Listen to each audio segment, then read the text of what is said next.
Always very interesting to talk to. He has brought us a new book.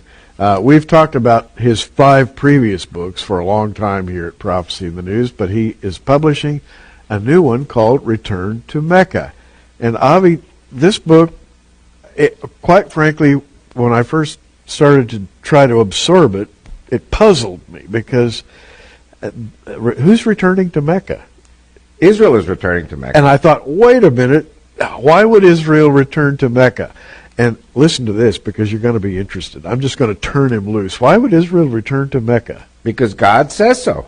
God says in Deuteronomy 11, he says, your borders will go from the Great Sea, the Mediterranean, to the Euphrates River, that's east-west, and from Lebanon in the north, south, to the desert.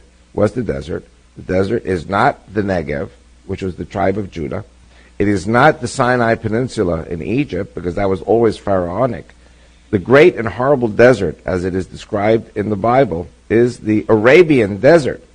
And what this book shows is that the children of Israel spent 38 or almost close to 40 years in the Arabian desert in their wanderings before they turned north. Deuteronomy 2 verse 2 says, enough being encompassed around this mountain, Mount Sinai, head north to the land of the Amorites. And so that's going to be our new border. And that would have included the areas that now known as Mecca and Medina. Correct.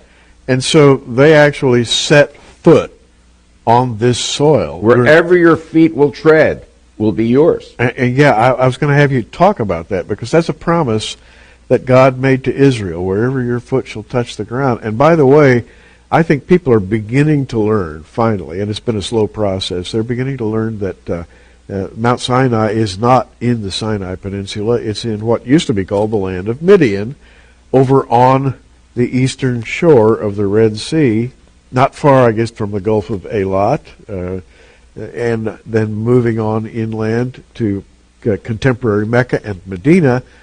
The feet of the Israelites